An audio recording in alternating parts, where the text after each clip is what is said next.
And the important thing about this house is that partly it's a prototype, and one of the reasons for opening it to the public and trying to publish information on how it was built, what went well, what went less well, part of the reason for that is so that other people will have better guidance for their projects. Because I think if other people wanted to execute a similar project, I'm still entirely happy with using in situ concrete, because it's extremely airtight with no effort at all. Even all the buildings of concrete construction have done to the passive house standard have sailed through the airtightness limit of. And what did this come out at? I've had two tests. One when it was just watertight from the top after the topping out. That was 1.6 air changes an hour at 50 pascals, but there wasn't any sealing about. The windows weren't sealed to the wall at that stage.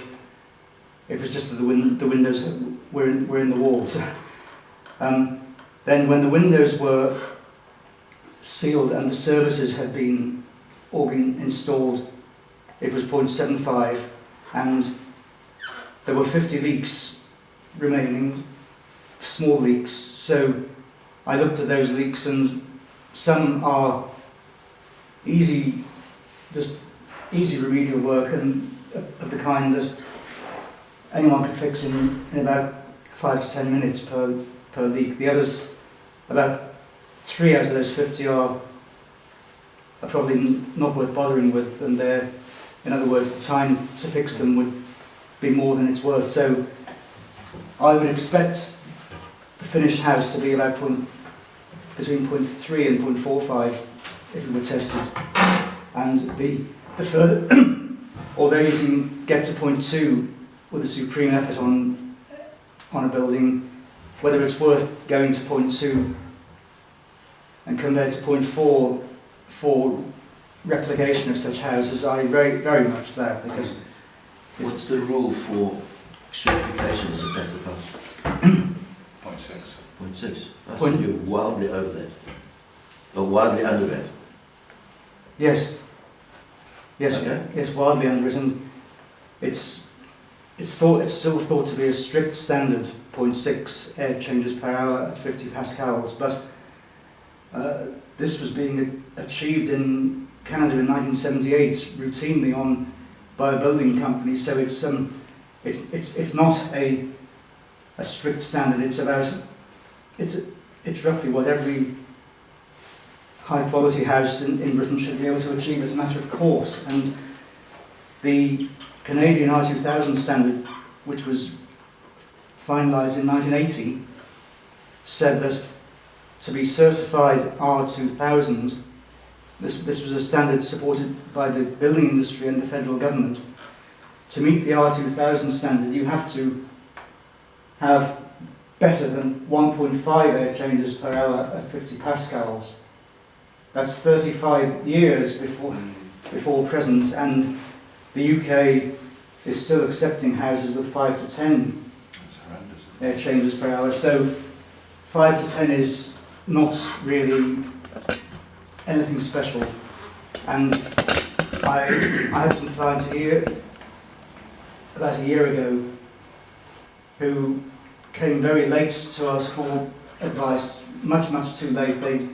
They'd rebuilt a house in Birmingham, one of the posher suburbs of Birmingham, a very large house, and if they'd been renovating it sensibly, they would probably have been able to achieve about 1 air change an hour at 50 pascals, 1 to 2, because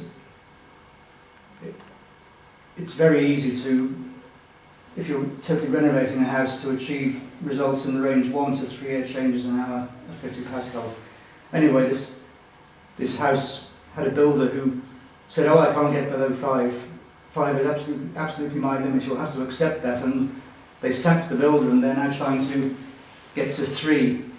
But it would have been so much easier if they'd thought about draft proofing early on, because they're now going to have a house that costs about £800 a year to heat, whereas with mains gas it should have been possible to produce a large house that cost about £200 to £300 a year to heat. Sorry. You go ahead. I was going to say, so you're sort of somewhere down around passive house standard at the moment, but there's no MVHR. The MVHR is not yet operating, but there will What's be the one. MVHR mean? Mechanical ventilation. Mechanical ventilation heat recovery, yes. So do you just purge vent then, or open a door and kind of? I just wonder if with. Oh, it's still got a couple of windows open upstairs. Right. So. But you can cope with lack of a powered ventilation system from about February to early November, but the claims that are made that you can get away without mechanical ventilation in the UK climate are absolutely wide of the mark, and I think my experiment, I've carried out my experiments partly to prove that, because I'll probably take some photographs of a window running with condensation after a cold night and then publish them as a rebuttal to the claims that you can have a house like this without mechanical ventilation. It does not work. It works up until October, and strangely it works from about March onwards, because the air is not humid in spring. You're putting one in, aren't you? You're just waiting for your last few £1,000s because the nasty mortgage industry of Britain won't lend to houses like this until they're finished. Yeah, and basically one of the reasons I'm so slow finishing this house is that the mortgage industry regards you as non-creditworthy if you're over 60 and self-employed. So it's and that's only been since 2008, because before 2008 you could, if you knew what you could repay, you didn't even need to prove your income. You had to just certify that you could repay the loan, and that works fine. Also, they don't proactively support this kind of... Oh no, it's a lot easier at the moment for developers to get finance than it is for self-builders to get finance. It's extraordinary. Even to these standards. Self-builders have, there are 3 main magazines, including that one, which all cater for the self-building industry, and the self-builders of Britain find it by and large less easy to get mortgage finance than Barrett or Bovis find to get a business finance, and so it's anyway, it will be finished, but it's just a bit of a pain that you can't get a mortgage when you're considered past it. So back to, sorry, you go ahead. I was just about the mechanical heat recovery. Yes. You haven't got any vents in, have you? Or are you going to basically be They're well hidden. retrofitting it? They're well hidden. Okay. Yes, they're well hidden. I mean, I know you've got one there. That, That's a cuckoo. that'll be the extract from the kitchen, and it'll all be boxed in to be very discreet. And I'll briefly show you the living room if you like, where the incoming air will be discreetly hidden. Some of the ducts are actually also hidden below the ground floor. It's I did not want visible ducts because I didn't like that approach to construction. I preferred everything to be very, very well hidden.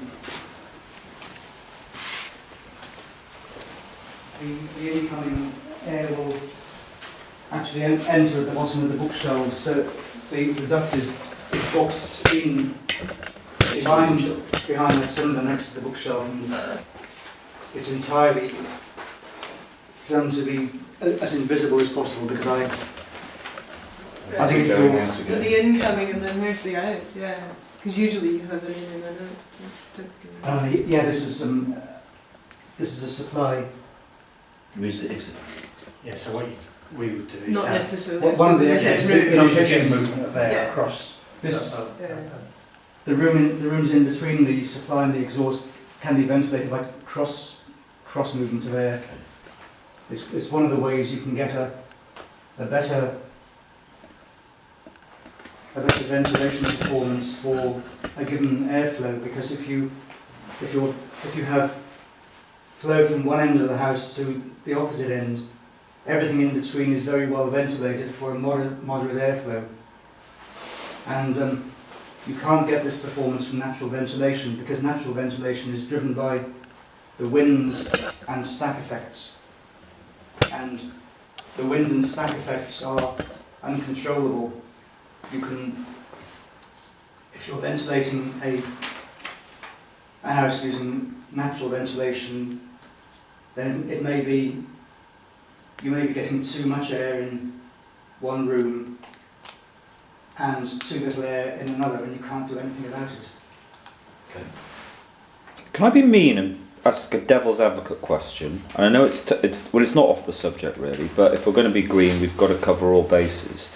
I understand the science, and I can read science, that particularly from long-term American studies, that you're healthier living in windy old rickety houses up in the Arctic. That's what the American scientific data says. Have you got any rebuttal to that?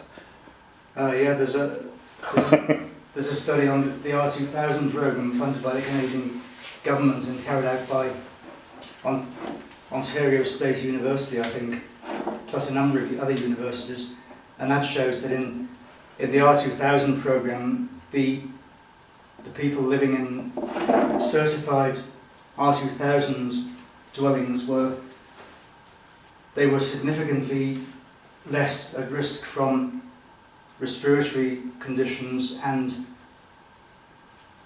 the indoor air pollution in terms of volatile organic compounds and other pollution was substantially less in houses with mechanical ventilation than it was in Canadian houses with just an extract fan. Is that in urban areas though? Is that in urban areas? Both. Right. Okay. We're going to have a battle then on this thing, because I want three sources. I want three sources. Predominantly suburban areas. A misconception though, isn't it? Because an old house is well ventilated, but it's well ventilated because there's gaps in the walls. Oh yeah, I live in minus 10 and no insulation at all. Well, I do. I live in an old house. Yeah. It is very drafty, but it keeps it healthy and all the rest of it. Now, but a passive house is well ventilated as well. It might be airtight, but it's well ventilated. Okay. But that's what the Herefordshire does. I know Greg wants to duel on this, or maybe you The don't. motto but is built tight, ventilate right. And I'd rather control the environment I live in rather than live in a field. I love living in fields. I'd rather live in a field actually. But That was my concern, that if it was too airtight and there wasn't ventilation, you get mould and spores and damp and volatiles. And well, all David's those told me things it's the that- opposite, that it's a much drier environment, so you have less mould, your clothes That's last because longer, of your the books last mechanical longer. ventilation. Yeah. Yes, Yeah. I've already said that if the experiments I've done living in this house before the ventilation is commissioned, they show that the problems aren't as great as they are in an old house, but it's still unacceptable from November to February unless you open the windows and clean some of the condensation off. And there's a huge lobby in Britain led by Nottingham University for building houses like this but with natural ventilation, and I don't believe that it's viable because our climate is just too cold and humid from late autumn to late winter for that approach to be recommended. However, there isn't nearly as much condensation in this house as there is in an old house which is full of drafts. So the bottom line is this inexpensive, although scientific, although slightly experimental version, the ordinary person will have less mould and condensation in their books and clothing than if they lived in our ordinary badly built old houses around No, here. I wouldn't necessarily agree with that. No? Oh no, it's a question. I think I'm if just- you were looking at kind of your barrack boxes and things like that, they're trying to be sort of airtight in their own little way, yeah. but they're not properly ventilated, or Right. the air chains aren't particularly well controlled, you start to get some issues. But your older buildings, you know, with your open fireplaces, well, they kind of take care of themselves. You have to Okay. pump a shed load of heat into them. Oh, I know. I live in one. I've lived in one all my life. So But they're like, you know, it's, Yeah, okay. as Okay. long as there's somewhere for dirty air to go, Right. and fresh air to come in. Older buildings have big problems though. If you have a wardrobe on an outside wall, a built-in wardrobe, your clothes will go mouldy. Well, yeah, if you don't allow air to circulate, so you pull your wardrobe I 6 found inches that away from house the we wall. lived in that had been renovated, and it was an old stone house, but it had double glazing, and that we got an awful lot of mould. But if in a nice drafty old sash windows, it's not so much of a problem. And people come into the old house and they'll paint it with crown emulsion and it stops the walls breathing. And there's also, you know, there's... The other thing you'll get is you'll get negative, you'll have negative pressure internally, and if you don't ventilate, but control ventilation, I spent 2 years troubleshooting for a Swedish group that had air leakage around all the windows, so then because of the negative pressure, it sucks moisture in, and so then then you'd be better off just opening all windows. Yes, yeah. But that was just purely shoddy English builders, Mm-hmm. not putting in the right gaskets and making it airtight. So That's unpatriotic. The David's explained how shoddy they are to me, and we all want to go live in Germany. It's realistic though, because in fact there's also some work in Sweden which shows that houses built there since the 1990s, which are well sealed and well ventilated, are the incidence even of asthma seems to be lower in people living in those houses than living in older Swedish houses, which tend to be fairly well sealed but not